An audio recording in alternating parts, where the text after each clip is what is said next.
menerima layanan e-counseling ini? Menilai kesiapannya ketika dia daftar, terus makin menghubungi, dia respon dan dia bersedia, ya saya pikir dia siap sih melakukan konseling. Jadi setelah itu langsung melakukan konseling langsung aja gitu ya? Oke. Kalau untuk indikasi bahwa klien tertentu lebih mudah terbuka dalam e-counseling dibandingkan dalam sesi tatap muka, bagaimana ya, itu relatif juga sih ya, karena kan kalau misalnya dia mau terbuka kan biasanya dia akan ngobrol lebih panjang ya. Sebenarnya sih itu baik e-counseling maupun tatap muka tidak menutup kemungkinan bahwa di konseling dia bisa lebih tertutup, itu enggak juga sih, atau di tatap muka dia lebih terbuka, enggak juga. Itu semuanya tergantung kepada hubungan baik aja antara klien dan konselor. Kalau gitu dilanjut pertanyaan sama Bintan, Mbak. Oke. Selanjutnya, bagaimana Mbak cara mengatur jadwal dan durasi sesi agar tetap efektif?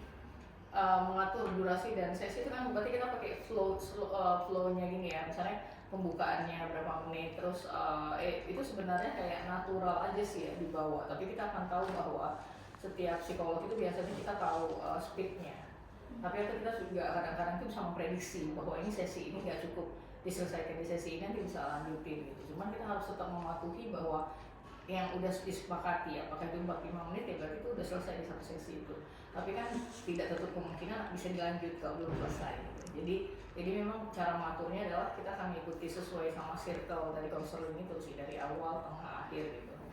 Dan itu kayak natural gimana ya, itu udah tergantung ya aktivitas konseling itulah. Yang jelas bahwa dalam satu circle konseling itu harus sudah sampai pada titik kesimpulan dan membuat kesepakatan. Berarti itu kayak disesuaikan nanti waktu konselingnya gitu ya Mbak? Iya, betul. Pertanyaan selanjutnya, isu-isu kode etik apa saja yang biasanya muncul dari praktik e-counseling? E-counseling isu-isu kode etiknya tuh gini ya, kadang-kadang tuh kita kan kayak tadi tuh, kita sudah memfilter apa namanya tuh bahwa counseling ini tuh nggak bisa direkam gitu ya. Tapi saya tuh dapat pengalaman beberapa kali tuh klien tuh ingin merekam gitu.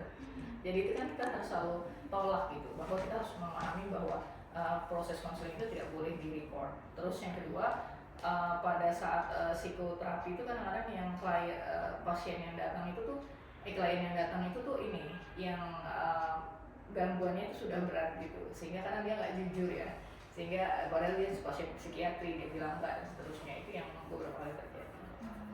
Pertanyaan selanjutnya dilanjut oleh Pak. Kalau untuk teknik terapi sendiri Mbak, apakah ada format yang lebih efektif untuk e-counselingnya sendiri Mbak?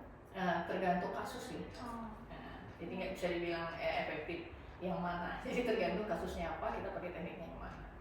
Tergantung kasusnya ini berat atau enggak? Iya betul. Atau ini bagian dia itu lebih kepada kasus area yang mana, apakah relationship, sosial, atau mungkin dia hanya terkait tentang pemaknaan, kita bisa pakai logoterapi misalnya, atau dia berusaha untuk kognitif juga sering kita terpakai juga, karena kan kadang-kadang dia salah berpikir atau misalnya kasus overthinking kayak gitu. Jadi banyak macam-macamnya ya Mbak? Betul.